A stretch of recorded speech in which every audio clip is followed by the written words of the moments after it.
الحمد لله الحمد لله الحمد لله الحمد لله. We became very good friends, and I learned a lot about Islam from her. And it was never, I wasn't really like before going to the masjid or the mosque and inquiring for myself. Islam just came to me now, and I became friends with her and a few other girls at school, and she would often invite me, to her house, and I learned so much about Islam, the character of a Muslim, and also I found very interesting was that she actually memorized the Quran, which was like, to me, just a book at the time, and it was like word for word she memorized it, and I was like, wow, this is amazing. So I wanted to know, like, what was in this book? What was so amazing about a book that someone would memorize word for word? And, there's just so many things that, that amazed me. And being around a Muslim person, a practicing Muslim person, do you see the beauty of Islam? And I don't know how to sum that up or give you one particular point, but I would go to her home and I would see how she would interact, how she would dress, how she would eat, even how she prayed. I mean, I was out with them numerous times where she would, say, "Oh, Crystal, you know what? I have to go pray. I have to find a place to pray."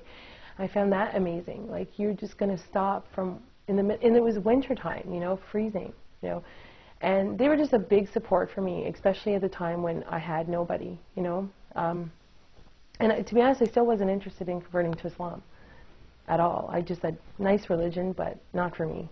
So,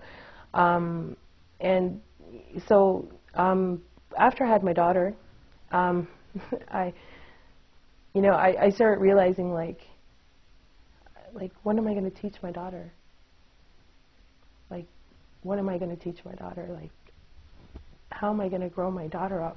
I'm going to cry because it's emotional. So, anyway, and the guy, he never came back. So I didn't really know how to, raise this beautiful baby that I had. So, and I remember back to how Celia was and how her parents raised her, and I just saw this, another way of living, right, other than my way, which was basically just you live and you do whatever you like in this world. You want to do this, you go do it. There's no direction in life. So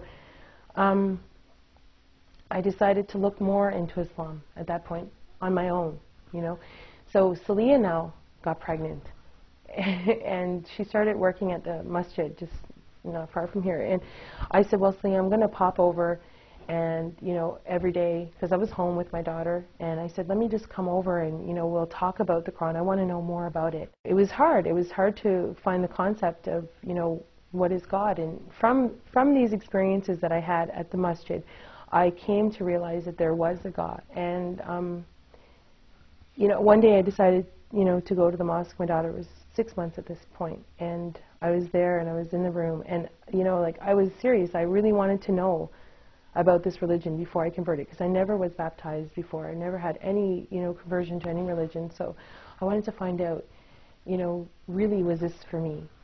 And from there, I was there one day, just like every other day, just visiting her in the office and talking about Islam and God and who He was, and what Islam can offer me and my daughter. And so one day there was a funeral of a baby girl, and from there I just thought, life's so short, like, you have to really make a decision about where you're going.